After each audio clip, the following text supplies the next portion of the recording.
कर्जा मुक्ति अभियान, आज इसकी पृष्ठभूमि यदि हम देखें तो आज हम देख पाते हैं कि जब सरकार ने बहुत सारी नीतियां लेकर आई, जैसे भारत देश में जीएसटी आया, भारत देश में नोटबंदी हुई, काफी सारे व्यापार, काफी सारे रोजगार धीरे धीरे कम होने लग गए थे। मगर जब अचानक से लॉकडाउन लगा दिया गया, लॉकडाउन में बहुत सी चीजें अचानक से समाप्त कर दी गई। वो जो व्यापार जो धीरे धीरे कम हो रहा था वो अचानक से समाप्त हो गया। वो जो रोजगार धीरे धीरे कम हो रहे थे वो अचानक से समाप्त कर दिए गए। जो लोग शिक्षण संस्थानों में काम करते थे उनको शिक्षण संस्थान को बंद करना पड़ा और बहुत सारे साथी ऐसे हुए जो लोग बेघर हो गए। बहुत सारे लोग एक राज्य से दूसरे राज्यों में माइग्रेट कर चले गए। बहुत सारे लोग मल्टीनेशनल कंपनीज में काम करते थे और वो लोग गांव में अपना जो खेती किसानी करने को मजबूर कर दिए गए। तो हमारा ऐसा मानना है कि जिस समय वो जो लोगों ने लोन लिया, जो लोगों ने कर्जा लिया था, हमारा ऐसा मानना है कि यदि कोई व्यक्ति जब कर्जा लेता है तो वो सोच समझ कर लेता है कि उस कर्जे को वो कब तक चुका पाएगा, कब तक उस कर्जे को पटा पाएगा, उस हिसाब से अपनी वो ईएमआई सेट करता है। उसमें कमी आने लग गई। जो व्यक्ति 60-70 हजार 1 लाख रुपए महीना कमा रहा था वो व्यक्ति आज की डेट में 10-15 हजार 20 हजार की नौकरी करने को मजबूर कर दिया गया। लेकिन जब उस व्यक्ति ने लोन लिया था उस समय उसकी स्थिति जिस स्थिति में थी उस हिसाब से उसने लोन लिया था और उस हिसाब से उसने ईएमआई सेट करी थी। तो आज जब वो कर्जा नहीं चुका पा रहा है तो उसके लिए वो खुद जिम्मेदार नहीं है।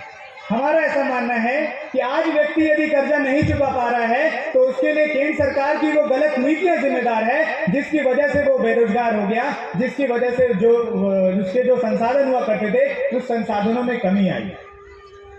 और इसीलिए इस प्रयास को किया जा रहा है। आपको जानकर ये हैरानी भी होगी कि भारत देश में करोड़ों लोग ऐसे हैं जो लोग कर्जे के दलदल में फंसे हुए हैं। लगातार मेंटल टॉर्चर किए जा रहे हैं, बड़ी बड़ी कंपनीज के द्वारा टॉर्चर किए जा रहे हैं, बड़ी बड़ी एजेंसीज के द्वारा, बैंकों के द्वारा, एनबीएफसी के द्वारा टॉर्चर किए जा रहे हैं, लगातार शिकार बनाए जा रहे हैं।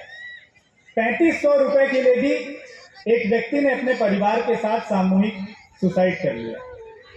एनसीआरबी की रिपोर्ट है 2021 में 1.5 लाख से ज्यादा लोगों ने सुसाइड कर लिया और लगातार ये सुसाइड के केसेस बढ़ते चले जा रहे हैं। और जब तक केंद्र सरकार आगे आएगी नहीं, जब तक केंद्र सरकार ये कहेगी नहीं कि जैसे बड़े बड़े उद्योगपतियों को कर्जा माफ किया जाता है, जैसे बड़े बड़े व्यापारियों का लाखों करोड़ों का कर्जा माफ किया जाता है, उसी तरह एक बार केंद्र सरकार आम जनता के भी कर्जे को माफ करे।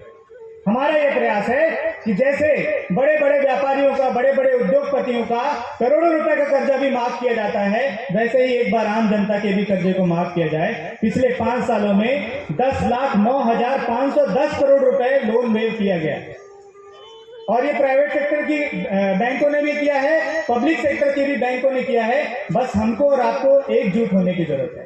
आज भारत देश के नागरिक को केवल एक होने की जरूरत है। हम सभी आपस में अलग अलग मुद्दों में भटके गए या भटकाए गए हैं, लेकिन हम सबको एक होने की जरूरत है। आज भारत देश को एक होने की जरूरत है। कर्जा मुक्ति जो अभियान है, इस अभियान को घर घर तक पहुंचाने की जरूरत है। मैं प्रयास कर रहा हूं अपने स्तर पे।